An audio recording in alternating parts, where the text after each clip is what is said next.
श्री राजेश भारेल्य, रौनक भारेल्य, रौली भारेल्य बड़कुर, अंकुर बड़कुर, रुआंक बड़कुर, नेहरू नगर, भोपाल, मध्य प्रदेश।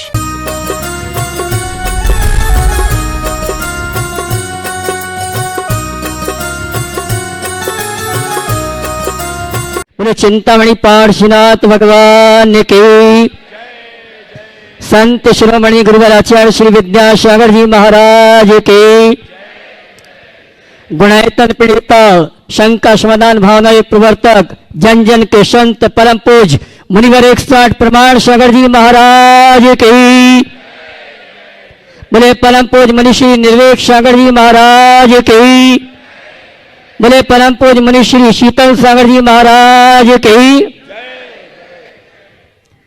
तीर्थराज संबेशकर की तलटी में स्थित गुणायतन से सायंकालीन विश्व विख्यात बहुचर्चित शंका समाधान का कार्यक्रम हम और आप प्रारंभ करें। उसके पूर्व जिनवाणी चैनल, पारस चैनल, प्रमाणिक ऐप के माध्यम से जो घर में बैठ के इस कार्यक्रम को देख और सुन रहे हैं उन सभी की ओर से और यहाँ पर उपस्थित समस्त श्रावक श्राविकाओं की ओर से परम पूज मुनिवर के श्री चरणों में त्रिवार नमन करते हुए निवेदन करेंगे, नमन करेंगे, आशीर्वाद प्राप्त करेंगे और शंका समाधान के कार्यक्रम के लिए निवेदन करेंगे। हाथ जोड़ लें, बोलेंगे हे मुनिवर नमोस्तु, हे गुरुवर नमोस्तु, हे मुनिवर नमोस्तु। आइए गुरुवर के आशीर्वाद से शंका समाधान का कार्यक्रम हम और आप प्रारंभ करें। उसके पूर्व मैं उन सभी श्रावकों के नामों की घोषणा कर रहा हूं जिन्होंने आज गुणायतन और अनुभव केंद्र का अवलोकन करते हुए स्वर्ण दान देकर निर्माण निधि के रूप में, निर्माण मित्र के रूप में, गुणायतन ट्रस्टी के रूप में गुणायतन से जुड़ने का सौभाग्य प्राप्त किया है। मैं जिनके नामों की घोषणा कर रहा हूं अगर यहाँ पर उपस्थित हैं अपने स्थान में खड़े होकर गुरुवर का आशीर्वाद प्राप्त करेंगे और कैमरामैन सभी को कवर करेंगे। स्वर्ण दान जिन्होंने दिया श्रीमती इंद्राजी हुकुमचंद जी छावड़ा देवास, श्रीमती सुनीता मित्तल, सोलभ जी कीर्ति सलोनी, सुरविजन कोटा। मैं चाहूंगा जोरदार ताली बजाकर इनका सम्मान करें। श्रीमान मार्दव जी सुमित जैन भोपाल, श्रीमती सरिता जैन जबलपुर, श्रीमती प्रीति जी मनोज जैन आरोन गुना, श्रीमती इंदिरा जी आरोन गुना, श्रीमती बबीता जी दमोह, श्रीमती शकुन जी आरिस जी अनुज जैन छपारा शिवनी, श्री शरद कुमार जी जैन पाचौर, श्रीमती शांति देवी महेश चंद जी गुड़गांव भोपाल, श्रीमती कांतिबाई कबूल चंद जी जैन गुना और श्रीमती सरिता जी धीरेन्द्र कुमार जैन मंडला। मैं चाहूंगा इन सभी के लिए जोरदार ताली बजाकर का सम्मान करें। और आइए चलते हैं जिन्होंने गुणायतन में निर्माण निधि से जुड़ने का सौभाग्य प्राप्त किया है। अगर यहाँ पर उपस्थित है तो अपने स्थान में खड़े होकर गुरुवर का आशीर्वाद प्राप्त करेंगे। श्रीमान जगदीप जी, श्रीमती सौम्या जी गार्गी जैन देवास, श्री पन्नालाल जी, श्रीमती कुसुम जैन देवास, श्रीमती कुंतुबाई जी टार्जन, श्री निर्मल कुमार जी जबलपुर, श्रीमती रविकांता महेंद्र कुमार जी, श्रीमती रिया गौरव जैन उज्जैन, श्रीमान कमलेश जी, श्री नीलेश जी मंडला, मनोज जी अंजना जी शेपाली मानसी पूर्व जैन दमोह, श्रीमती प्रमिला विकास जी अक्षरा जैन छिंदवाड़ा, श्री इंदरमल जी, श्री पंकज जी जोटवाड़ा और श्रीमती हीरा जी धनपत्नी स्वर्गीय कुमत जैन कोलकाता। ये सभी निर्माण निधि से गुणायतन से जुड़ने का सौभाग्य प्राप्त किया है। जोरदार ताली बजाकर इनका सम्मान करें। और आइए चलते हैं जिन्होंने गुणायतन में निर्माण मित्रों से जुड़कर साथ ही जिसका मैं नाम घोषित कर रहा हूं उन्होंने स्वर्ण दान और रजत दान भी दिया है और यहां पर वर्ष में 6 बार गुणायतन में आकर 15 से 20 दिन तक गुणायतन के खेतों पर खेती व बागवानी का सश्रम कार्य करते हैं। वर्ष में 6 बार गुरुदेव को दर्शन करते हैं। मैं सम्मान से आमंत्रित करूंगा श्रीमान रमेश चंदी, श्रीमती चंचला देवी, डॉक्टर शरद गोदा, श्रीमती वीना गोदा, सीए शुभम गोदा, आर्किटेक्ट मीनल जैन जयपुर राजस्थान और उनके सम्मान के लिए बोल दिया इनके सम्मान के लिए मैं आमंत्रित करूंगा श्रीमान मनोज जी छावड़ा रौड़ौली वाले जयपुर। वे आएंगे, हमारे सम्मानी डॉक्टर शरद जी का सम्मान का कार्यक्रम संपन्न करेंगे। मैं शरद जी को आमंत्रित करूंगा, वे आए मंच पर गुरुवर का आशीर्वाद प्राप्त करें और उनके सम्मान के लिए मनोज जी छावड़ा रौड़ौली वाले जयपुर। श्रीमान अनिल जी बरेली गुणायतन ट्रस्टी आएंगे, सम्मानी डॉक्टर शरद जी का सम्मान का कार्यक्रम संपन्न करें और मैं चाहूंगा जोरदार ताली बजाकर के सम्मान करें। इसी क्रम में निर्माण निधि से निर्माण मित्र के रूप में जुड़ने का सौभाग्य प्राप्त किया श्रीमान नेमीचंद जी एडवोकेट, श्रीमती सरला जी गंजवाशता विदिशा मध्य प्रदेश हमारे बीच अगर उपस्थित है तो वह परम पूज्य मुनिवर के श्री चरणों में नमन करते हुए गुरुवर का आशीर्वाद प्राप्त करेंगे और गुणायतन परिवार का सम्मान का कार्यक्रम संपन्न करेंगे। चलिए शायद उपस्थित नहीं है जी। निर्माण सारथी के रूप में गुणायतन से जुड़ने का अवसर प्राप्त किया स्वर्गीय जयचंद जी, स्वर्गीय झुमकी देवी जैन की स्मृति में श्री राकेश जैन, श्रीमती संतोष जी, वरुण जैन, वेंटिस रबड़ कंपनी न्यू दिल्ली अगर उपस्थित हैं तो वे आए परम पूज्य गुरुवर के श्री चरण में नमन करते हुए आशीर्वाद प्राप्त करें। शायद उपस्थित नहीं है, जोरदार ताली बजाकर उनका सम्मान करें। और आइए चलते हैं सूत्रधार के रूप में गुणायतन से जिन्होंने जुड़ने का अवसर प्राप्त किया श्री चिंतामणि जैन, श्रीमती उर्मिला जी, ब्रह्मचारी इंदु दीदी, ब्रह्मचारी शोभा दीदी, शिवपुरी मध्य प्रदेश अगर उपस्थित हैं तो वे आए परम पूज्य मुनिवर के श्री चरण में नमन करते हुए गुरुवंदना का आशीर्वाद प्राप्त करेंगे। और उनके सम्मान के लिए मैं आमंत्रित कर रहा हूं श्रीमान अमित जी सेठी ट्रस्टी गुणायतन गुड़गांव, वे आएंगे और हमारे सम्मानीय सूत्रधार परिवार का सम्मान का कार्यक्रम संपन्न करेंगे। इसी क्रम में अगले पुण्यार्जक जिन्होंने निर्माण मित्र से सूत्रधार के रूप में जुड़ने का सौभाग्य प्राप्त किया है श्रीमती राजकुमारी जी, श्री राजकुमार जैन, रजत जी, श्रीमती नेहा जी, राजवर्धन जी, उद्भवी जैन, अशोकनगर मध्य प्रदेश। हाँ जी, श्रीमती राजकुमारी जी के परिवार के जो भी सदस्य हैं मंच पर आए। आइए जोरदार ताली बजाकर उनका सम्मान करें जिन्होंने निर्माण मित्र से सूत्रधार के रूप में जुड़ने का सौभाग्य प्राप्त किया है और उनके सम्मान के लिए मैं आमंत्रित कर रहा हूं। हाँ जी, राजवर्धन जी जिन्होंने 2 दिन पहले प्रमाणिक कहानियां बहुत सुंदर सुनाई थी। और मैं कहना चाहूंगा अच्छे लोग माइक के सामने आके घबरा जाते हैं, लेकिन बहुत निडर होकर इसने कहानी सुनाई थी। जोरदार ताली बजाकर सम्मान करें और इनके सम्मान। जी हाँ, राजवर्धन नंबर जिसका, और इनके सम्मान के लिए सिंगे प्रथम जी जबलपुर में आए, सम्मान का कार्यक्रम संपन्न करें। आइए जोरदार ताली बजाएं इस राजवर्धन जी के लिए, इस परिवार के लिए। और आइए इसी क्रम में अगले सूत्रधार के रूप में आमंत्रित करूंगा श्री राजेंद्र पद्मनाभ, श्रीमती नैना गांधी, रोहित गांधी, राहुल गांधी, पुणे महाराष्ट्र हमारे बीच उपस्थित हैं, वे आए। आइए साहब, और इनके सम्मान के लिए मैं आवाज दूंगा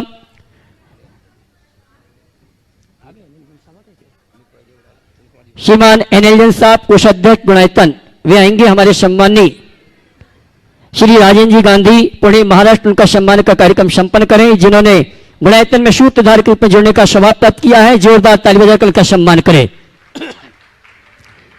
इसी क्रम में सूत्रधार के रूप में गुणायतन से जुड़ने का अवसर प्राप्त किया श्रीमती कांता जी, धर्मपत्नी स्वर्गीय राजेंद्र कुमार जी, वंदना गोयल जैन, सागर मध्य प्रदेश।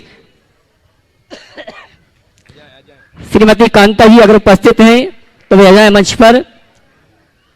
शायद हमारे बीच उपस्थित नहीं है, मैं चाहूंगा उनके सम्मान में जोरदार ताली बजाकर उनका सम्मान करें। और आइए गुणायतन में स्तंभ के रूप में जिन्होंने जुड़ने का अवसर प्राप्त किया श्रीमान नेमीचंद जी, श्री विमल चंद जी, श्रीमती ललितेश जी, डॉक्टर अमित जी, डॉक्टर रेणु जी, अखिल जी, प्रतिभा जी, देवांश जी, भाव्यांश जी, प्रांजल जैन, मुरैना मध्य प्रदेश। मुरैना से आइए साहब। हाँ जी, इनके सम्मान के लिए मैं आमंत्रित कर रहा हूं श्रीमान वसंत जी काला, गुणायतन ट्रस्टी शनावत, मुरैना मध्य प्रदेश से श्रीमान नेमीचंद जी अपने पूरे परिवार के साथ यहाँ पर उपस्थित हो रहे हैं। गुणायतन ट्रस्टी के रूप में जिन्होंने जुड़ने का अवसर सौभाग्य प्राप्त किया है श्रीमान अनमोल जी, अच्छा ये तो डॉक्टर पीसी सेठ, श्रीमती मंजुलता सेठ, जबलपुर मध्य प्रदेश, जिन्होंने गुणायतन में गुणायतन ट्रस्टी के रूप में जुड़ने का सौभाग्य प्राप्त किया है। और उनके सम्मान के लिए मैं आवाज दूंगा गुणायतन ट्रस्टी श्रीमती कमलेश जी सागर, श्रीमान पीसी सेठ और श्रीमती कमलेश जी गुणायतन ट्रस्टी, ये दोनों अच्छा बहनों ही है। अच्छा आइए, मुरैना वाले हैं क्या आप? आइए साहब, चले श्री डॉक्टर पीसी सेठ, श्रीमती मंजुलता सेठ, जबलपुर गुणायतन ट्रस्टी बनने का सौभाग्य प्राप्त किया, उनके सम्मान करें। श्रीमती कमलेश जी गुणायतन ट्रस्टी सागर, जोरदार ताली बजाकर उनका सम्मान करें। और आइए इसी क्रम में स्तंभ के रूप में मुरैना से हमारे बीच श्रीमान नेमीचंद जी, विमल चंद जी, श्रीमती ललितेश जी, डॉक्टर अमित जी, परिवार से उपस्थित हैं और उनके सम्मान के लिए श्रीमान बसंत जी काला गुणायतन ट्रस्टी सेवायतन ट्रस्टी शरावत सम्मान का कार्यक्रम संपन्न कर रहे हैं। जोरदार ताली बजाकर उनका सम्मान करें। और इसी क्रम में मैं आमंत्रित करूंगा कामरूप असम से जिन्होंने गुणायतन से विशेष रूप से जुड़ने का सहयोग देने का सौभाग्य प्राप्त किया है, श्रीमान संदीप जी शुभम जैन कामरूप असम। वे आएंगे, परम पूज्य मुनिवर के श्री चरणों में नमन करते हुए गुरु वंदना का सौभाग्य प्राप्त करेंगे। और इनके सम्मान के लिए मैं आवाज दूंगा हमारे रायसेठ चंद्र कुमार जी जबलपुर, साथ में अमित भैया भी आ जावे सम्मान के लिए। श्रीमान संदीप जी शुभम जैन कामरूप असम जिन्होंने गुणायतन में विशेष रूप से सहयोग प्रदान किया, जोरदार ताली बजाकर उनका सम्मान करें। और मैं सम्मान से आमंत्रित करूंगा बहन सुनीता दीदी को। अच्छा, रायसेठ की धर्मपत्नी हमारी भाभी सुनीता अगर उपस्थित है तो भैया जाओ, आइए सम्मान के लिए। चंदू भैया जाओ ना। और आइए इसी क्रम में सम्मान के लिए आवाज दूंगा श्रीमती आकांक्षा जी गाजियाबाद जो कि परमाणु समूह से जुड़ी हुई है, हमारे बीच उपस्थित है। मैं सम्मान से आमंत्रित करूंगा श्रीमती आकांक्षा जी गाजियाबाद, आइए। और उनके सम्मान के लिए अगर मनोज जी छावड़ा राणोली वाले जयपुर उपस्थित हैं तो वे आए श्रीमती आकांक्षा जी का सम्मान करने के लिए। और उनके सम्मान के लिए मैं आवाज दे रहा हूं श्रीमान मनोज जी छावड़ा, वे आएंगे। हमारे सम्माननीय श्रीमती आकांक्षा जी गाजियाबाद उनका सम्मान का कार्यक्रम संपन्न करेंगे। और आइए चलते हैं टीवी चैनल का बहुचर्चित विश्व का शंका समाधान का कार्यक्रम हम और आप प्रारंभ करेंगे। और प्रथम शंका के लिए मैं आमंत्रित करूंगा, आइए प्रथम शंका लेकर आ रही हैं शुभम नंदनी जैन दीदी गारमेंट्स परिवार जबलपुर, चौधरी परिवार जबलपुर। और अगली शंका के लिए तैयार रहेंगे गुणायतन ट्रस्टी रागनी ऋषभ एसडीएम परिवार मंडला। हे पूज्य गुरुदेव, मेरे परिवार दीदी गारमेंट्स शैलेश चौधरी और खुशी कलेक्शन परिवार से आपके चरणों पे बारंबार नमोस्तु नमोस्तु नमोस्तु। मेरे और मेरे परिवार के आपके समक्ष ये शंका है। एक इच्छा कुछ नहीं बदलती, एक निर्णय कुछ बदलता है, लेकिन एक निश्चय सब कुछ बदल देता है। तो हमारा ये प्रश्न है गुरुवर कि वो निश्चय अपने जीवन में कैसे लाएं कि हम सभी का जीवन बदल जाए। बिल्कुल, एक इच्छा कुछ नहीं बदलती, एक निर्णय बहुत कुछ बदलता है, पर एक निश्चय सब कुछ बदल देता है। और इसके बाद और आगे बढ़ जाओ, समर्पण से सब कुछ मिल जाता है। समझ गए? हमें 4D पर विचार करना चाहिए। डिजायर,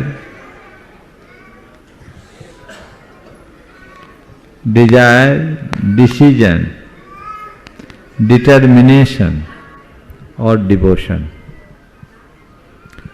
ओनली डिजायर, कुछ नहीं होगा। अपनी इच्छा को निर्णय में बदलो, निर्णय को संकल्प में बदलो और संकल्प के प्रति समर्पित हो जाओ, तब जीवन की उपलब्धि होगी। इसलिए जब तक हम अपनी इच्छा को निर्णय में परिवर्तित नहीं कर लेते तब तक जीवन में कुछ हासिल नहीं होता। अगला नाम गुणायतन ट्रस्टी रागनी जी ऋषभ जी एसडीएम मंडला, उसके बाद चक्रेश जी कोषाध्यक्ष महासंघ। गुरुदेव के चरणों में बारंबार नमोस्तु। इच्छामी महाराज जी, महाराज जी मेरी शंका है कि स्वर विज्ञान क्या है और जैन धर्म में इसका क्या महत्व है। देखिए, स्वर विज्ञान एक बड़ी पुरानी विद्या है और ये सब गूढ़ विज्ञान है। इसमें वर्षों साधना करनी होती। हमारे जैन शास्त्रों में भी इसका स्थान है, लेकिन इन सब विषयों में स्पष्ट विधान है कि ये गूढ़ विद्याएं सबको नहीं देनी चाहिए। आज कुछ लोगों ने इनका धंधा शुरू कर दिया और ये सब चीज़ें जिस दिन ऐसी होती वो अहितकर हो जाती। इसलिए मैं यही कहूँगा, बिना निष्प्रही गुरु के स्वर साधना कभी अपनाना ही मत, नहीं तो अनर्थ भी घट जाते हैं और बड़ा गड़बड़ हो जाता है। मैं एक व्यक्ति को जानता हूँ, वो अर्ध विक्षिप्त हो गया अर्ध विक्षिप्त क्यों हुआ? क्योंकि उसने 72 घंटे लगातार सूर्य नाड़ी चला ली। अब वो स्वर साधना में सूर्य नाड़ी को 72 घंटे चलाना एक साधना है, लेकिन ये सब तो गुरुओं के सानिध्य में ही होता है, ठीक है ना। इसलिए बच्चों, और एक अपना अनुभव मैं बताता हूं। मैंने 30 बरस स्वर साधना की। स्वर साधना तो कभी भी चलती, जब विशेषतया को स्वर को जानता नहीं था उस समय मैंने स्वर का अभ्यास किया 85-86 में। अपने जीवन के प्रारंभिक दौर में मैं स्वर साधना का बड़ा प्रयोग करता था, लेकिन अब मुझे वो भी व्यर्थ दिखता है। अब लगता है कि मनोबल से ऊंचा कुछ नहीं है। अच्छा मनोबल रखो, ऊंचा मनोबल रखो, सब काम है। इसलिए इन सब चीजों में पढ़ने की जगह, और तुम जैसे युवाओं को इस विषय में बिल्कुल नहीं पढ़ना चाहिए।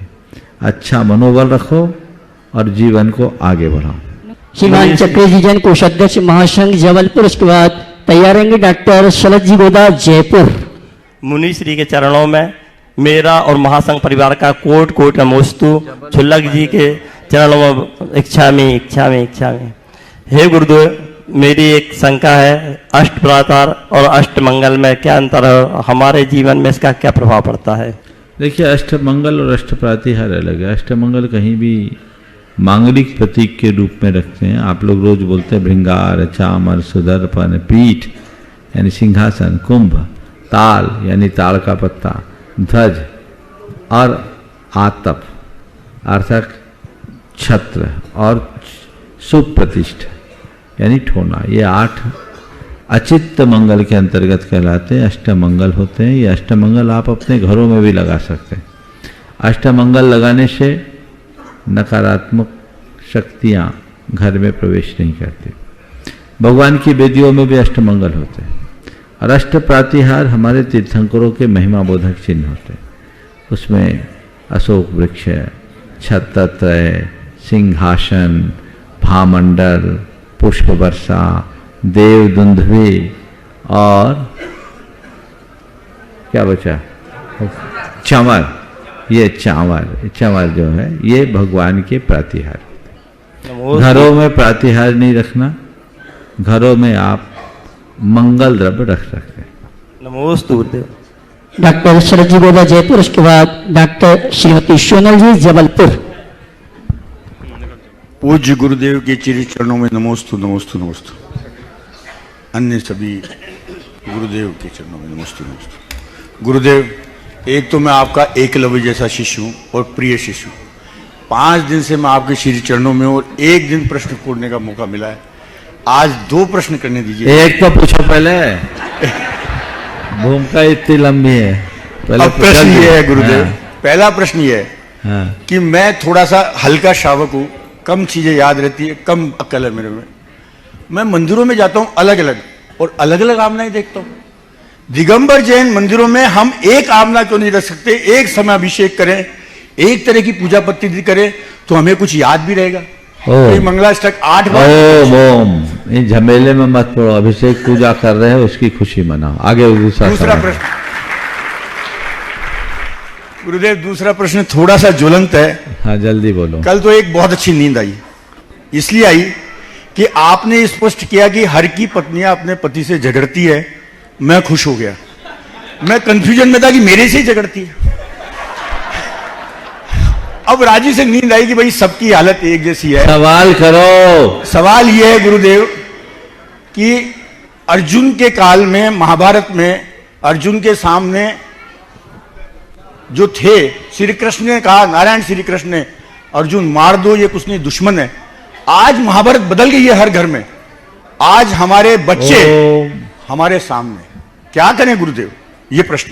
हाँ, बस इसके लिए एक ही काम करो कि राम का आदर्श अपनाओ, जहां झमेले हैं वहां से निकल जाओ। मैं तो आपके पास आपके श्री चरणों में आ गया। डॉक्टर श्रीमती सोनल जी जबलपुर, उसके बाद तैयार रहेंगे श्रीमान संकल्प जी महासंघ सदस्य जबलपुर।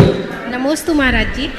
मुनिवर, किसी कार्य को पूर्ण होने के लिए मंदिर जी में श्रीफल चढ़ाकर यदि कोई नियम लिया जाता है तो ऐसा करना क्या भगवान जी के प्रति हमारा स्वार्थ कहलाएगा?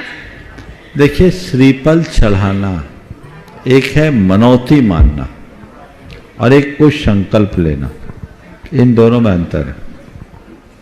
मनौती दुर्बलता है और संकल्प मन का संबल है। समझ गए? मनौती कभी भी नहीं मना, भगवान मेरा ये काम हो जाएगा तो मैं आपके चरणों में ये अर्पित करूंगा, ये मनौती है। जी महाराज जी।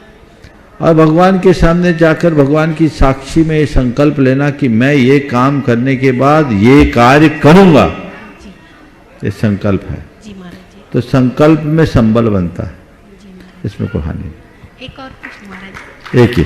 श्रीमान शंकर जी महाशंकर जबलपुर, उसके बाद श्रीमान रायश्री जी, चंद्र कुमारी, सुनीता जी जबलपुर।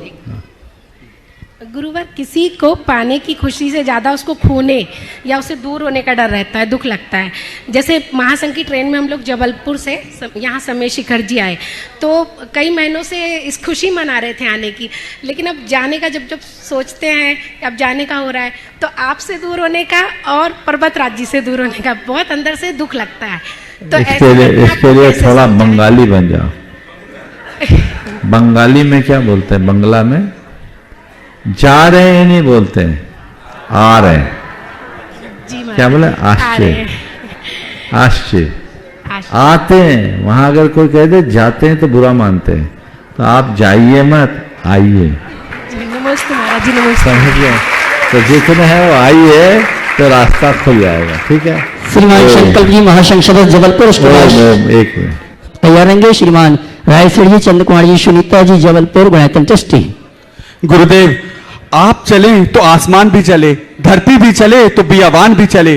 दीप जो ज्ञान का जल उठा है यहाँ, या बुझ ना सकेगा चाहे तूफान भी चले। नमोस्तु महाराज जी, नमोस्तु।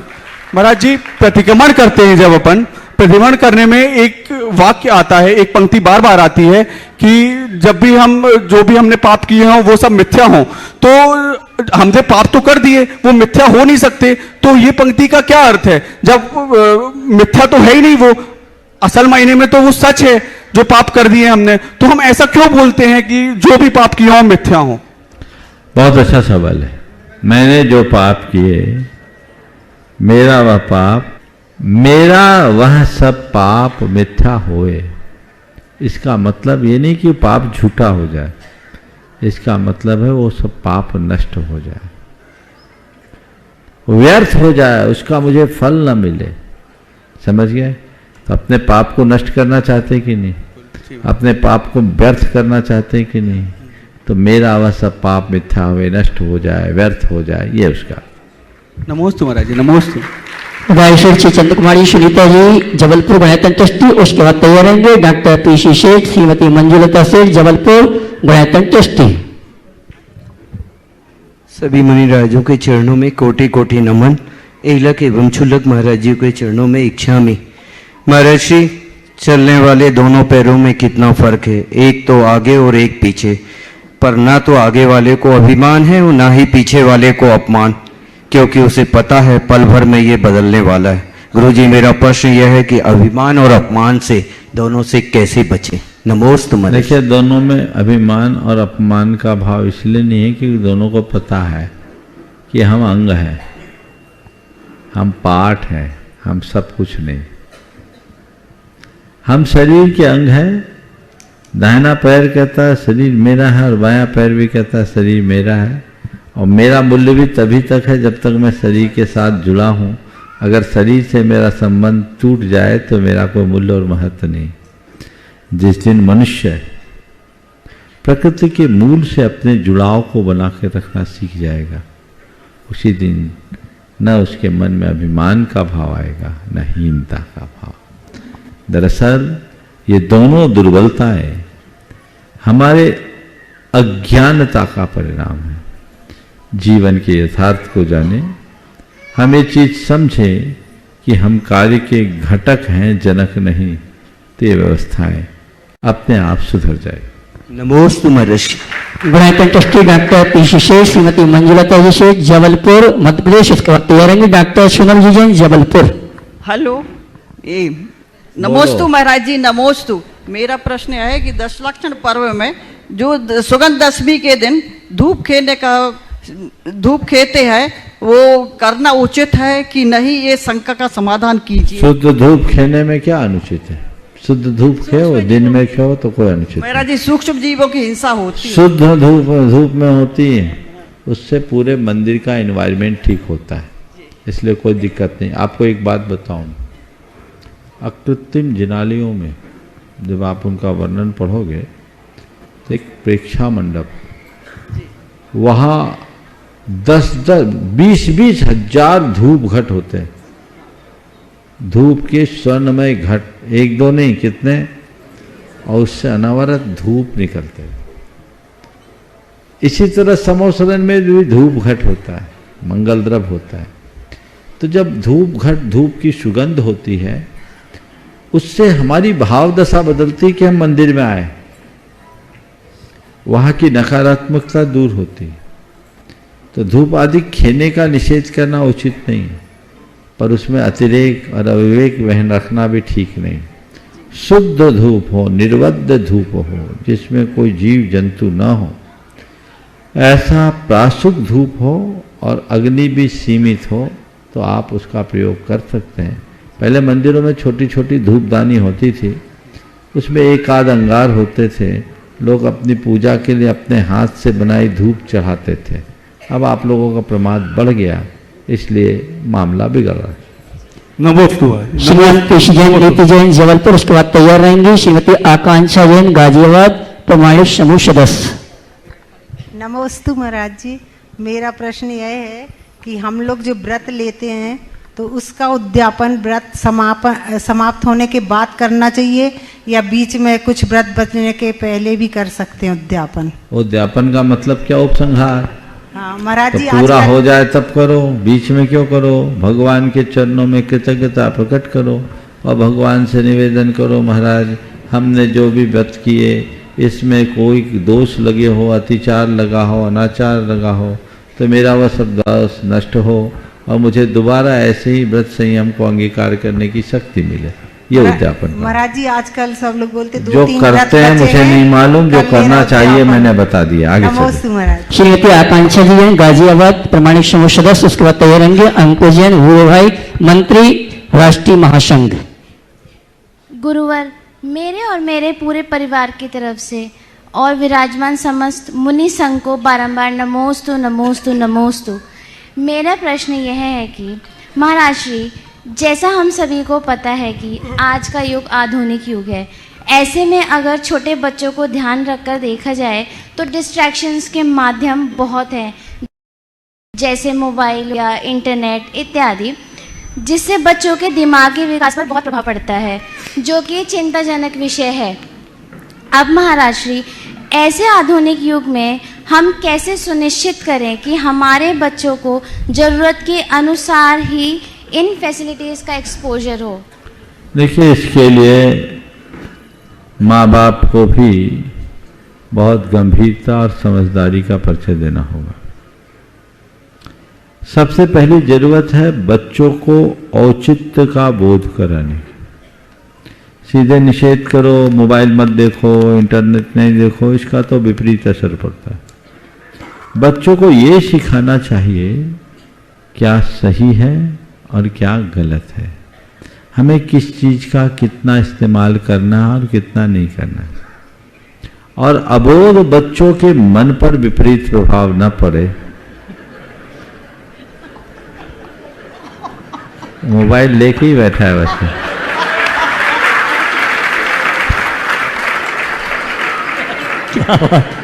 तो देख क्या रहा है बेटा? थोड़ा कैमरा पलट के दिखाना मोबाइल अपना।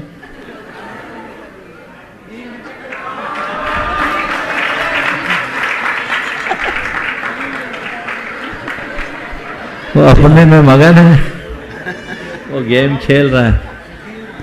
इसमें इस बच्चे का कसूर कम है, उनके माँ बाप का दोष ज्यादा है। आप अपने बच्चों को इसलिए मोबाइल दे देते हैं कि इससे बच्चा रमा रहेगा और हम इजी हो जाएंगे। उसको, बच्चे को बिजी करो, खुद को इजी करो। आप ऐसा नहीं समझ रहे हैं। बच्चे को बिजी करके आप अपने जीवन को इजी नहीं कर रहे हैं, अपितु आप बच्चे के भविष्य को बिगाड़ कर अपना भी भविष्य बिगाड़ रहे हैं। अनेक सोच प्रकट हुए हैं कि अबोध बच्चों के हाथ में मोबाइल रखने से उनके मस्तिष्क पर विपरीत प्रभाव पड़ता है। आप लोगों ने भी सुना होगा ना। तो इनसे बचने के लिए क्या करना? मेरे संपर्क में ऐसे बहुत सारे लोग हैं जो मल्टीनेशनल कंपनीज में काम करते हैं, कारपोरेट से जुड़े हुए हैं। एक सिंगापुर की दंपति है, उनने क्या किया कि उनकी जब धर्मपत्नी प्रेग्नेंट हुई तो आपस में तय किया कि हमारे बच्चों पर इन सब चीजों की लत न लगे। बहन जी, इन सब चीजों की लत न लगे, इसके लिए हम लोगों को कुछ सावधानी रखनी चाहिए। दोनों ने आपस में विमर्श करके जो निर्णय लिया वो बहुत ही अनुकरणीय। उन्होंने तय किया, आज से हम लोग नियम लेते हैं, अपने बच्चे के भविष्य की हिफाजत के खातिर ऑफिस से बाहर इंटरनेट का प्रयोग नहीं करेंगे। घर में बेसिक फोन से काम चलाएंगे। और उन्होंने केवल निर्णय नहीं लिया, उनका अनुपालन किया। स्मार्टफोन केवल ऑफिस तक, बाहर उन्होंने स्मार्टफोन रखा ही नहीं, वो नोकिया 1000 रखा अपने पास कहीं जाने आने के लिए। और घर में आने के बाद वो फोन भी बंद, लैंडलाइन। क्या आप ऐसा कर सकते हैं? बोलो, कर सकते हैं कि नहीं? हाँ, कर सकते हैं? बोलो तो थोड़ा, बोलते ही बंद हो गए तुम लोग। कितने लोग हैं जो आज ये संकल्प लेंगे कि हम अपने दफ्तर से बाहर इंटरनेट का कोई प्रयोग नहीं करेंगे।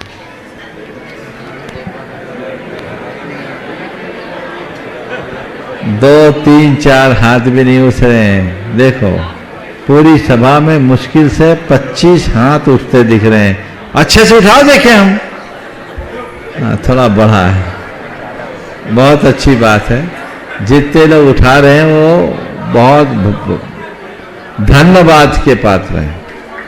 लेकिन मैं तो ये चाहता हूं युवा वर्ग ऐसा करे, जिनके गोद में बच्चे पलते हैं।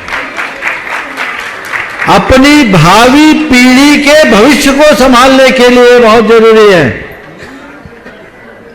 आप बच्चे को कहते बेटा मोबाइल से दूर रहो, मोबाइल से दूर रहो। आप उसको मोबाइल बार बार दिखा रहे, बेटा कैसे दूर होगा? पेट में बच्चा आते ही आप मोबाइल से सावधान हो जाएं, क्योंकि उसका असर गर्भ में पलने वाले बच्चे पर भी पड़ता है। बड़ा बुरा और विपरीत असर पड़ता है। ये मैं नहीं बोल रहा हूं, ये विज्ञान बोलता है। बोलता है कि नहीं बोलता? विभिन्न समाचार माध्यमों में आपको ये सब संदेश वक्त वक्त पर मिलते हैं कि नहीं मिलते हैं? फिर आप लोग क्या करते हो? जानबूझकर अनजान बनते हो और फिर यहां सवाल खड़े करते हो, बच्चे ऐसे कर रहे, बच्चे ऐसे कर रहे। अरे बच्चे से ज्यादा बिगड़े तो उनके माँ बाप हैं। बच्चों को क्यों दोष देते हो? वो छोटा सा बच्चा मोबाइल चला रहा है, उसका उसमें क्या उसकी गलती? उसने अपने माँ बाप को जो जैसा देखा वैसा सीखा। जब उसकी मम्मी, उसके पापा, उसके भाई बहन दिन रात मोबाइल में गेम खेलेंगे तो बच्चा कैसे चैन से बैठेगा? क्यों ना हम घर में इस तरह का वातावरण बनाएं। आप बच्चे के साथ खेलिए, बच्चों के साथ बच्चा बनिए। आज बच्चों का भावनात्मक स्वास्थ्य बुरी तरह बिगड़ रहा है। पहले घर में अनेक बच्चे होते थे, आपस में खेलते थे, तो खेल खेल में अनेक रूप उनके होते थे, उनका शारीरिक और भावनात्मक विकास होता था। अब क्या है? अब नहीं है। एक ऐसे परिवार को मैं जानता हूं जो एक मल्टीनेशनल कंपनी में वाइस प्रेसिडेंट की पोस्ट पर है, पर वो प्रतिदिन अपने बच्चों के साथ 1 घंटा खेलते। बोला महाराज मेरे घर में बच्चे नहीं है, तो मैं खुद बच्चा बन जाता हूं, मेरी पत्नी बच्चा बन जाती, कई बार हम लोग घोड़ा बनते हैं, हमारे ऊपर बच्चा बैठता है और हम लोग चलते हैं। बोला आनंद आता है महाराज, हम वही खेल खेलते हैं जो हमने खेला। हमारे यहाँ घर में आने के बाद टीवी इंटरनेट का कोई मतलब नहीं। आप लोगों को ये सब बातों का असर ही नहीं होता। महाराज के पास महाराज कह तो सही रहे हैं, तो महाराज गलत कब कहते हैं बताओ? सही कह रहे हैं, लेकिन क्या करें, तो हम भी क्या करें, तुम जानो तुम्हारा काम जानो। श्रीमान अंकुश जैन भूरी, मंत्री राष्ट्रीय महासंघ जबलपुर। उसके बाद तैयार श्रीमान संजय जी ऋचा जी, गुड़गांव जबलपुर।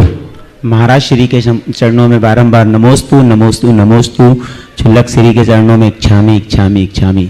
महाराज श्री, मेरा प्रश्न है कि नमोकार मंत्र के 5 पद होते हैं जिन्हें हम प्रथम पंक्ति से पढ़ते हैं, और यदि हम उन्हें नीचे की पंक्ति से पढ़ते हैं, नमो लोहे शब्द आहुड़न से शुरू करके नमो रिहंताड़न तक जाते हैं, तो इसका क्या असर आता है? क्योंकि अभी ऐसा कुछ लोगों द्वारा प्रचार किया जा रहा है कि इसे यदि हम उल्टा पढ़ते हैं तो घर में सुख शांति समृद्धि धन की प्राप्ति होती है। देखिए, नमोकार मंत्र एक ऐसा मंत्र है जो सबसे सीधा और सरल मंत्र है। इस मंत्र की 4 ऐसी मौलिक विशेषताएं हैं जो संसार के किसी मंत्र में नहीं पाई जाती। सबसे पहली बात, इस मंत्र में एक भी बीजाक्षर नहीं। ओम ह्रीम श्रीम क्लीम ऐम ये सब कोई नहीं। 35 अक्षर और 5 पदों का 58 मात्रा का मंत्र है। दूसरी बात, इसका कोई अधिष्ठित देवता नहीं है। अरहंत सिद्ध आचार्य उपाध्याय साधु ये कोई व्यक्ति नहीं है, एक अवस्था है। तीसरी बात, ये संपूर्ण मंत्र अपने आप में मंत्र तो है ही, इसका एक पद भी अपने आप में पूर्ण मंत्र है। नमो रहंतानम भी मंत्र है, नमो सिद्धानम भी, नमो आयरियानम भी, नमो वज्रायनम भी, नमो लोहे सब सावन। एक पद भी बड़ा है, एक अक्षर भी मंत्र। अरहंत का अ, सिद्ध का सी, आचार्य का आ, उपाध्याय का उ और साधु का सा, ये भी अपने आप में मंत्र है। संसार के किसी मंत्र को के टुकड़े करने के भूल मत करना। पर नमोकार मंत्र तो 35 अक्षर हो चाहे एक अक्षर, मंत्र अपना काम करता है।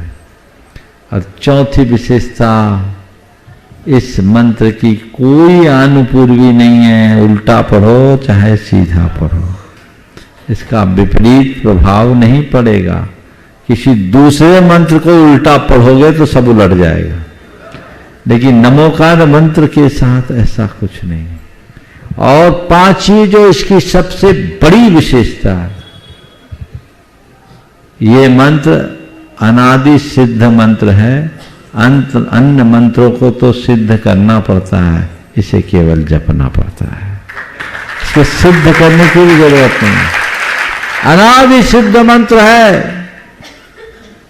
और एक विशेषता और बता दूं, ये मंत्र कभी विपरीत प्रभाव नहीं करता।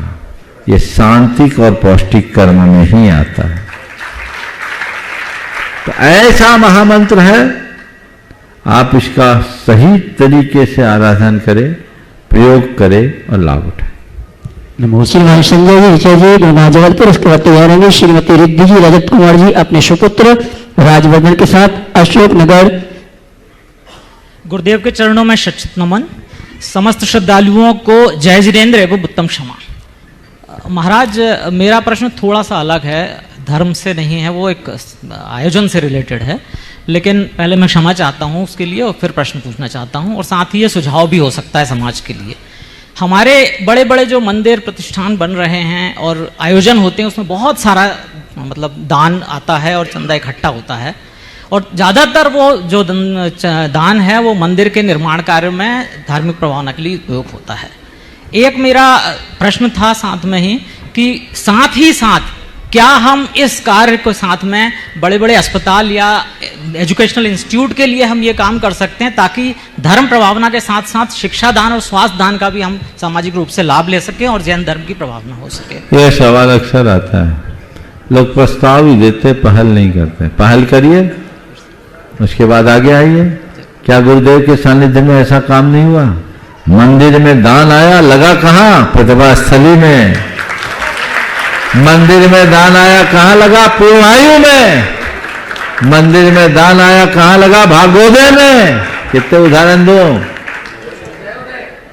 और मंदिर में दान आया, कहाँ लगा? गौशाला में, दयोदय में। मंदिर में दान आया, कहाँ लगा? हथकरघा में। यहाँ मंदिर में दान आ रहा, कहाँ लग रहा? सेवायतन में। प्रतिभास्थली सबसे पहले बोला। करने की बात है, प्रस्ताव तो बहुत करते हैं, पहल करना सीखिए ताकि रास्ता प्रशस्त। नमस्ते। श्रीमती रिद्धि जी अपनी शंका का समाधान प्राप्त करा। उसके पूर्व निर्माण शांति रूप में जिन्हें जुड़ने का सौभाग्य प्राप्त किया बंटी जी, ममता जी, अंकित जी, मंझौली जबलपुर और उनके सम्मान के लिए आमंत्रित करूंगा। गुणायतन ट्रस्टी शीतल जी कटारिया जयपुर नहीं आए। श्रीमती रिद्धि जी अशोकनगर, उसके बाद तैयार रहेंगे मनीष चौधरी जयपुर। मुनिसंघ के चरणों में नमोस्तु, इलक शुल्लक जी के चरणों में इच्छामि। मुनिश्री, जो सिद्ध चक्र विधान मंडल वगैरह हम करते हैं और इसमें जो बीजाक्षर वगैरह और भी अन्य अक्षर चारों दिशाओं में विराजमान करते हैं, तो मंडल विसर्जन के बाद इनको हम अपने परिवार वालों को या घर में रख सकते हैं? इसकी विधि मतलब क्या होनी चाहिए? देखिए, बीजाक्षर है, एक बार मंतल में हमने रखा, विसर्जन किया, उसको वापस शुद्धि करके उपयोग में ला सकते हैं। उसे मंदिर में या घर के पूजा स्थल में रख सकते हैं, उसमें कोई दोष नहीं। नमस्ते। श्रीमान मनीष जी चौधरी, उसके बाद तैयार जयपुर, उसके बाद तैयार रहेंगे मनोज जी छावड़ा, गुणायतन ट्रस्टी जयपुर। नमस्ते गुरुदेव। नमस्ते गुरुदेव। गुरुदेव, जयपुर से 200 यात्री तीर्थराज सम्य शिखर की वंदना परिक्रमा और आपके चरणों की वंदना के लिए यहाँ आए हैं। यहाँ सभी लोग अलग अलग स्थान पर बैठे हैं। मैं उन सभी की ओर से आपको चरण स्पर्श वंदना। गुरुदेव, 2016 में एक ऐतिहासिक रथावर्तन यात्रा हुई थी, उसके कई यात्री हमारे साथ आए हैं। वो सब आपका आशीर्वाद चाहते हैं, कल वंदना करेंगे। अब मेरा प्रश्न, गुरुदेव, जब भी आचार्य महाराज के चरणों में आवे या आपके चरणों में आवे तो शंका का समाधान हमारा पहले ही हो जाता है, परंतु एक ये भी सत्य है कि यहाँ जो प्रश्न पूछा जाता है उससे पूरे विश्व का जितना भी शंका समाधान का, जो पूरे विश्व का शंका समाधान होता है, तो क्या समोशरण में भी इसी प्रकार होता है? ये एक प्रश्न। पहले तो मैं आपके माध्यम से उन सभी लोगों को आशीर्वाद देना चाहूंगा जो आज आए हैं और वंदना का मनोभाव लेकर। नमस्ते। नमस्ते नमस्ते। आप जयपुर से 200 को लेके आए, कोई 100 को लाया, कोई 50 को लाया, कोई 200, कोई 500, ये तो चलता है। जबलपुर जा रहा है तो कोई आ रहा है, ये चलता रहता है। यहाँ तो आवक से ज़्यादा, जावक से ज़्यादा आवक है, इसलिए आप यहाँ की जगह देख रहे हैं। हॉल में पैर रखने के लिए भी जगह नहीं, तिल रखने के लिए जगह नहीं है, बिल्कुल टाइट है। आपने जो सवाल किया कि जिस तरह आज शंका समाधान होता है, क्या वैसा समूह शरण में भी हो जाता है? देखिए, आज का युग टेक्नोलॉजी का युग है और टेक्नोलॉजी के इस प्रभाव से पूरे विश्व में बात पहुंचा दी जाती है। जो जो उसमें कनेक्ट होते हैं उन सबको समाधान मिल सकता है यदि वो चाहें। समूह शरण में एक योजन तक भगवान की वाणी जाती है, ऐसा विधान है, और एक योजन तक में रहने वाले लोगों की शंकाओं का समाधान होता होगा। आपकी बात को मैं इस तरीके से कह सकता हूं कि हम लोगों के पास आने के बाद आपको समाधान तो नहीं मिलता, कुछ देर के लिए मन शांत हो जाता है। अब भगवान के सामने अगर कोई बात सुने, भगवान की वाणी सुने, तो उसकी शंकाएं खत्म हो जाती है। बिल्कुल यही आपके यहाँ तो रोज शंकाएं होती है, समाधान कहाँ? और रोज शंकाएं होती तभी हमारी दुकान चल रही है। अब सबको समाधान मिल जाए तो दूसरे दिन करेंगे क्या? बिल्कुल सही। हम सब छदमस्त लोग हैं, इनकी तुलना भगवान की वाणी से नहीं की जा सकती। शास्त्रों में ऐसा वर्णन आता है, सर्वार्थ सिद्धि के देवता लोग 33 सागर तक अपनी तत्व चर्चा करते हैं तो भी उनकी तत्व चर्चा पूरी नहीं होती। तो ये तो जीवन और जीवन व्यवहार को जानने की बातें हैं। सही।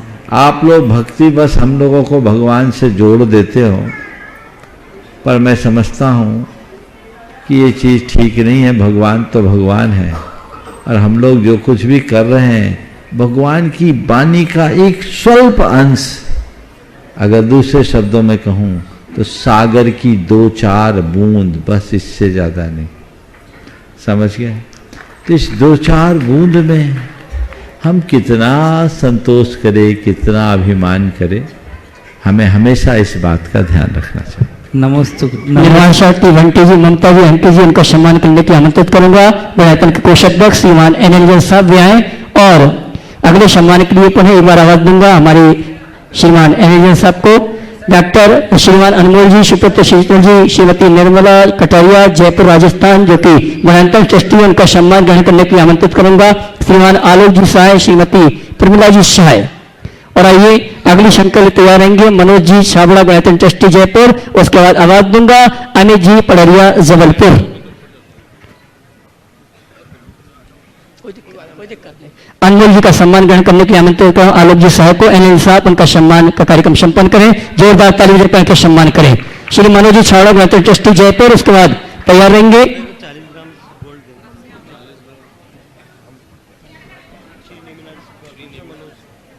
बोल दो। मनोज जी छावड़ा, गुणायतन ट्रस्टी जयपुर, जिन्होंने गुणायतन के लिए स्वर्ण दान देने का सौभाग्य प्राप्त किया है। और मैं सम्मान से आमंत्रित करूंगा परम पूज्य मुनिवर के शिष्य मनन करते गुरुवार का आशीर्वाद प्राप्त करेंगे। और न्यास कमेटी को इस सम्मान की आमंत्रित करूंगा देवेंद्र कुमार जी, गुणायतन ट्रस्टी गुड़गांव। आए जल्दी, प्रदीप जी बजाते भी आए, जल्दी आओ भैया, पहुंचिए, वहां पहुंचिए। आइए साहब सम्मान के लिए। श्री नेमिनाथ स्टील कारपोरेशन मनोज जी प्रतीक जी जयपुर, इन्होंने स्वर्णदान गुणायतन के लिए प्रदान किया। जोरदार ताली बजाकर इनका सम्मान करें। उन्होंने गुणायतन के जिनालय की वेदिका के लिए 40 ग्राम स्वर्ण प्रदान किया। जोरदार ताली बजाकर इनका सम्मान करें। और आइए अगली शंका लेके आ रहे हैं अमित जी पड़रिया। उसके बाद तैयार रहेंगे श्रीमान शेम जैन बरेली, शुक्र ज्ञान बरेली, शुक्र जैन बरेली। पूज्य मुनिश्री के चरणों में नमन, समस्त संघ के चरणों में नमन। महाराज श्री आज पहाड़ की वंदना पर गया और पहाड़ की वंदना पर जब मैं पहुंचा तो 2 ऐसे वाक्य वहां पर हुए जिसे सुनकर के मन बड़ा आनंदित हो गया। जैसे ही मैं पहाड़ से नीचे उतर रहा था, एक वृद्ध मां गुणायतन के लिए एक ऑटो कर रही थी। मैं उसके पास खड़े होकर के सुनने लगा कि रात के 2 बजे से पहाड़ की वंदना करने वाली एक वृद्ध मां नीचे आती है और आकर के एक ऑटो करती है। मैंने उस मां से बोला कि मैंने कहा वंदना करके आप आई हो गुणायतन, क्या रुकी हो, क्या वहां आवास है आपका, आप गुणायतन क्यों जा रही हो? उसने मुझे इतने घूर के देखा कि ऐसा तो मेरी मां ने भी आज तक नहीं देखा होगा। मैंने कहा मेरा सामान्य सा प्रश्न है कि गुणायतन क्यों जा रही हैं आप, आवास तो आपका वहां है। बोले अभी बच्चे हो, बच्चे रहोगे। वो मां जैसी थी, उसने जो कहा मुझे बड़ा अच्छा लगा। बोले अभी तक जितने लोग यहां आते थे, जब तलहटी के मंदिरों के दर्शन करते थे तो गुणायतन के दर्शन के बिना उनकी नीचे की वंदना अधूरी थी। बोले मुझे पहाड़ जाकर के ऐसा लगा कि अगर अंतिम में मैंने जाकर गुणायतन के दर्शन नहीं किए तो पर्वतराज की वंदना मेरी अधूरी होगी। ये दृश्य और ये बातें सुनकर के मैं बड़ा आनंदित हुआ। और एक बात और, जब पहाड़ पर मैं वंदना कर रहा था, कल कुछ लोग ट्रस्टी बने थे, इंदौर से आए हुए थे, वो आपस में चर्चाएं कर रहे थे। उनकी चर्चा को मैं भी पीछे बैठ करके सुन रहा था। कितनी बड़ी बात उन्होंने कही। जितने लोग ट्रस्टी बने, आज भी डॉक्टर पीसी से ट्रस्टी बने हैं, डॉक्टर पीसी सेठ साहब, अब महासंघ में सुन लेना क्या करना है जबलपुर जाकर के, क्योंकि इंदौर वालों ने एक अनुकरणीय बात कही। उन्होंने आपस में बैठ करके चर्चा की कि कल इंदौर के 3-4 कितने ट्रस्टी बने, न्यासी बने हैं। ये सारे के सारे लोग पूरे इंदौर के गौरवशाली पुरुष हैं जिन्होंने गुणायतन का न्यासी बनकर के संपूर्ण इंदौर का समाज का गौरव बढ़ाया है। बोले इंदौर लौट करके हम सारे लोग सामाजिक स्तर पर एक कार्यक्रम करके इनका अभिनंदन करेंगे कि सम्मेद शिखर जैसी पावन भूमि पर जाकर के और गुणायतन जैसे अद्वितीय शिल्प को देख करके कम से कम ये मन तो बनाया और न्यासी बनकर के आप यहां लौटे। तो मुझे वो बात सुनकर के भी बड़ी प्रसन्नता हुई और मैं कहता हूं कि आज ये परंपरा प्रारंभ होनी चाहिए कि जिस शहर से आदमी यहां आकर के न्यासी बने गुणायतन का, उनके शहर में उनका ऐसा ही सामाजिक अभिनंदन होना चाहिए। और मैं ये तो कहता हूं कि सामाजिक अभिनंदन इस बात के लिए नहीं कि आप न्यासी बन गए, सामाजिक अभिनंदन इस बात के लिए कि आपके अंदर का वो जैनत्व जागा, आपके अंदर का वो भाव तो जागा कि अगर जिन शासन की प्रभावना के लिए अगर कोई अद्वितीय गुणायतन निर्मित हुआ है तो कम से कम अपनी चंचला लक्ष्मी का उपयोग करने वाले ये दानवीर भामाशाह इस समाज के लिए सम्मान के पात्र हैं। और आप सभी लोगों से भी एक बात कहना चाहूंगा कि गुणायतन लगभग बनकर के तैयार हो चुका है, अवसर अब आपके बीच आ गया है।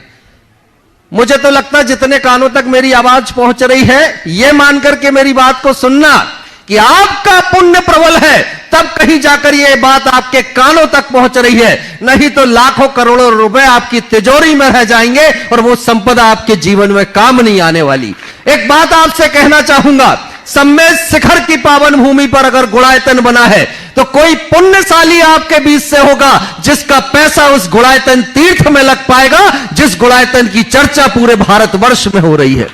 मैं नहीं कहता लाखों की संपदा लगा देना, आपकी सामर्थ्य है, लेकिन अपनी सामर्थ्य के अनुसार कुछ ना कुछ इस गुणायतन के लिए जिन्होंने समर्पित किया है उनका पैसा कमाना सार्थक हो गया है, उनका इस सदी में आकर के जन्म लेना सार्थक हो गया है कि शाश्वत तीर्थ की भूमि में एक जिनालय में, एक अद्वितीय जिनालय में आपकी राशि लगने जा रही है। मैं तो आग्रह करूंगा कि आज जितने लोग बैठे हैं, कितने लोगों का मन होता है कि जिनालय बने तो उनका भी पैसा कहीं ना कहीं लग जाए? जरा हाथ उठा करके बता देना एक बार। कुछ लोगों के हाथ नहीं उठे हैं, लगभग सबके हाथ उठे हैं। तो आज एक संकल्प जरूर ले लेना, अब इस गुणायतन के लिए मैं अपनी सामर्थ्य के अनुसार वो समर्पित करके जाऊंगा कि मेरी आने वाली पीढ़ियां भी कहेंगी कि मेरे परिवार ने कुछ ऐसा काम तो किया जो ऐतिहासिक काम में बदल गया। अगर बन सके तो न्यासी जरूर बने 11 लाख रुपए की राशि के, और आप चाहे तो 5 लाख रुपए, 2 लाख रुपए, 1,11,000 रुपए की राशि के माध्यम से भी पुण्यार्जन कर सकते। जिनका जो भाव बनता है आप सभी लोग अपने नाम यहां पहुंचाते जरूर चलेंगे। 1,11,000 रुपए की राशि है उनकी, जरा जोरदार तालियां इनके लिए बजा दें। अच्छा, एक ही देंगे अमित भैया। हाँ, गुड़गांव की है ना, नाम क्या है? शशिकला जैन, टीकमगढ़। और जिनका अच्छा, पहुंच जाओ, नाम लिखाओ। अभी आपके नाम की घोषणा हो रही है, जब तक मैं अब जो जिस जिज्ञासा के लिए आया वो जिज्ञासा भी कर लूं। लेकिन आग्रह आप सभी से कि परमात्मा के काम में अपनी सामर्थ्य मत छुपाना, और गुणायतन की बात आए तो दोनों हाथ खोल करके दान ऐसा देना कि लगे कि तीर्थंकर भगवान के काम के लिए समर्पित करके आए हो। तो हर आदमी आज कुछ ना कुछ ये भाव जरूर यहां पर बनाएगा। पूजनीय 1,11,000 आपका भी है, ये भी दूसरा नाम आ गया। कार्यकर्ता पहुंच जाए, सबके नाम लेकर के आ जाए। जब तक आप सभी के नाम यहां आ रहे हैं, हेमंत कुमार जी साहिब, उनके परिवार ने 1,11,000 रुपए की राशि समर्पित। कहां से पूछ लेना? भोपाल। सभी कार्यकर्ता पीछे चले जाएं, जिनका भी जो भाव हो रहा हो राशि जरूर समर्पित करना, क्योंकि गुणायतन अगर बन करके पूर्ण हो गया उसके बाद करोड़ों की संपदा भी लेकर के बैठे रहेंगे तो शाश्वत तीर्थ की भूमि में इस गुणायतन में आपकी कोई राशि लगने वाली नहीं है। मैं एक बात हर समय कहता हूं, कम से कम अपने जीवन में एक ऐसे जिनालय में तो प्रवेश करो जो सिद्ध क्षेत्र की भूमि पर बना हो, और उस जिनालय में प्रवेश करके ये भाव तो लेकर के आओ कि इस जिनालय के निर्माण में कम से कम मेरी भी चंचला लक्ष्मी लगी है। इस बहुमान के साथ उस जिनालय में जाकर के भगवान जिनेंद्र की पूजन अर्चन करो। तो जिनका भी मन बनता है अपने नाम यहां तक सभी लोग पहुंचाते चलेंगे। आप सभी के नामों की घोषणा यहां हो जाएगी। इंदौर से भी बड़ा प्रतिनिधि मंडल हमारे बीच आया हुआ है, और साथ ही जयपुर, आज जयपुर से भी बहुत लोग यहां पर उपस्थित हैं। मैं एक आग्रह करूंगा कि जयपुर वाले अगर उनकी चर्चा होती है तो कहा जाता है ये दानवीर भामाशाह की नगरी है। आज जयपुर वालों को मैं देखूंगा कि कितने नाम जयपुर वालों के आते हैं, उनके मन के भाव कितने खुलते हैं। जो मन बोलता है आप सभी लोग अपनी अपनी राशि जरूर समर्पित करना, जिनका जो मन बनता हो शीघ्रता से करना। मिनट 2 मिनट में आप सबके नामों की घोषणा हो जानी चाहिए, जिसे भी गुणायतन के लिए अपना सहयोग देना है। पूजनी महाराज श्री, जब तक इन सबके नाम आ रहे मैं जिज्ञासा भी कर लूं। अमित पूछो। महाराज श्री, पहाड़ के ऊपर आज एक बोर्ड पढ़ा, बड़ी सुंदर बात उसमें लिखी थी कि पुण्य के उदय से साधु के दर्शन होते हैं, लेकिन पात्रता के अभाव में साधु के दर्शन के बाद भी पुण्य का बंध नहीं हुआ करता। जब ये बात मैंने पढ़ी तो मेरे स्मरण में कुछ चीजें आ गई। मैं एक जगह कहीं कार्यक्रम में बाहर गया था, शहर से बाहर, एक सज्जन से मैं मिला। मैंने उनसे 2-3 प्रश्न किए। मैंने कहा आप रात्रि भोजन करते हैं? बोले बिल्कुल नहीं करता, बचपन से छोड़ दिया। मैंने कहा आपने फास्ट फूड? बोले वो तो मैंने आजीवन छोड़ दिया। मैंने कहा आप आलू प्याज? बोले मेरे घर में आलू प्याज भी नहीं आता। तो फिर मैंने तीसरा चौथा प्रश्न उनसे किया कि आप और कोई शौक रखते हैं? तो बड़े मुस्कुरा करके उन्होंने कह दिया सिर्फ एक ही कमी है, मैं जौ के रस का सेवन प्रतिदिन करता हूं, बाकी मेरा रात्रि भोजन का भी त्याग है, मेरा आलू प्याज का भी त्याग है, मेरा फास्ट फूड का भी त्याग है। और मैंने कहा प्रातःकाल पूजन अर्चन करते हो? बोले सबसे पहले वहीं जाके शांति धारा का वाचन भी मैं ही किया करता हूं। तो मुझे लगा कि वो पंक्तियां शायद ऐसे लोगों के लिए ही पहाड़ पर लिखी थी कि पात्रता के अभाव में साधु के दर्शन होने पर भी पुण्य का बंध नहीं होता। महाराज श्री इस जिज्ञासा का कृपया समाधान करें। देखो भाई, हमने बचपन में एक कहावत सुनी कि शंकर के गले में लिपटने वाला सांप जो सबका कल्याण करने वाला है, उस शंकर के गले में लिपट करके भी अपना विष नहीं छोड़ पाता। तो कुछ लोग ऐसे होते हैं जो शंकर से लिपटे हुए सांप जैसे होते, वो जहर छोड़ नहीं पाते। हालांकि शंकर पर इसका कोई असर नहीं पड़ता, लेकिन वो सांप तो बस सांप ही बना रहता है। काश वो अपना जहर छोड़ दे तो सिरताज बन जाए।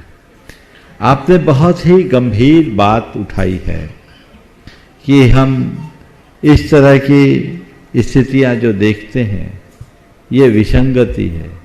व्यक्ति को सबसे पहले कुलाचार के पालन के लिए दृढ़ होना चाहिए। जब तक कुलाचार का पालन नहीं हो तब तक धर्म का मंगलाचरण भी नहीं हो सकता, इसको ध्यान रखें। आपने 2 दिन 3 दिन से मैं सुना एक शब्द का प्रयोग करें, गुणायतन तीर्थ। मैं सबसे कहूँगा तीर्थ तो सम्मेद शिखर है, गुणायतन एक प्रकल्प है। गुणायतन अलग से तीर्थ नहीं है। मैं पहले भी सोचा था इसका जवाब दूं, लेकिन भूल गया समय के अभाव में। आगे से आप सब लोग गुणायतन को गुणायतन तीर्थ के रूप में नहीं, गुणायतन को गुणायतन के ही रूप में कहिएगा। तीर्थ हमारा एक शाश्वत तीर्थ है, सम्मेद शिखर जी। आगे का काम। और मैं आमंत्रित करूंगा हमारी Digambar Jain social group Indore main की जो ग्रुप आया है, उनमें 3 लोगों ने गुणायतन ट्रस्टी बनने का सौभाग्य प्राप्त किया। प्रतिनिधि के रूप में मैं आमंत्रित करूंगा इंद्र कुमार जी, श्रीमती वीणा जी शेट्टी, इंदौर वे आए। परम पूज्य मुनिवर के श्री चरण नमन करते गुरुवंदना का सौभाग्य प्राप्त करेंगे और उनके सम्मान के लिए मैं आमंत्रित करूंगा रायश्री चंद्र कुमार जी, जबलपुर वे आए और हमारे सम्मानीय Digambar Jain social group Indore main के श्रीमान इंद्र कुमार जी, श्रीमती वीणा शेट्टी, जबलपुर इंदौर, उनका सम्मान का कार्यक्रम संपन्न करें और जोरदार ताली बजाकर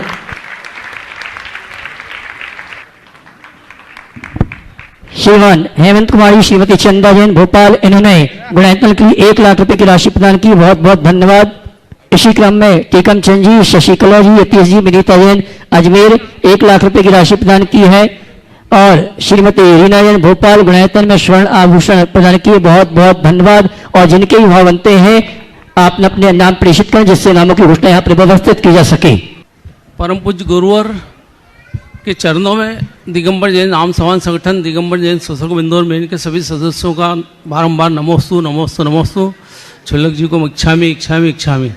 महाराज जी मेरा प्रश्न कुछ धर्म से अलग हटके है। अभी हमारे मध्य प्रदेश में विधानसभा के चुनाव शीघ्र होने जा रहे हैं, तो इन चुनावों में जैन समाज को क्या भूमिका अपनाना चाहिए और हमें इसमें भाग कैसे लेना चाहिए, जिससे हमें। देखिए, जब भी चुनाव आता है इस तरह की चर्चाएं आती, बाद में लोग ठंडे हो जाते हैं। समाज को अपने संगठन और ताकत का परिचय देना चाहिए और इस तरह की राजनीतिक इच्छा शक्ति को प्रकट करना चाहिए ताकि सभी दलों के लोगों को इस बात का एहसास हो, जैन कम हैं लेकिन किसी से कम नहीं है। ये बात अगर अपनाए तो सब ठीक होगा। समय आप सबका हो गया है, इसलिए मैं यहीं पर विराम लूंगा। आपकी चर्चा पर कल चर्चा और हो जाएगी। बोलिए परम पूज्य आचार्य गुरुवर श्री विद्यासागर जी महाराज की।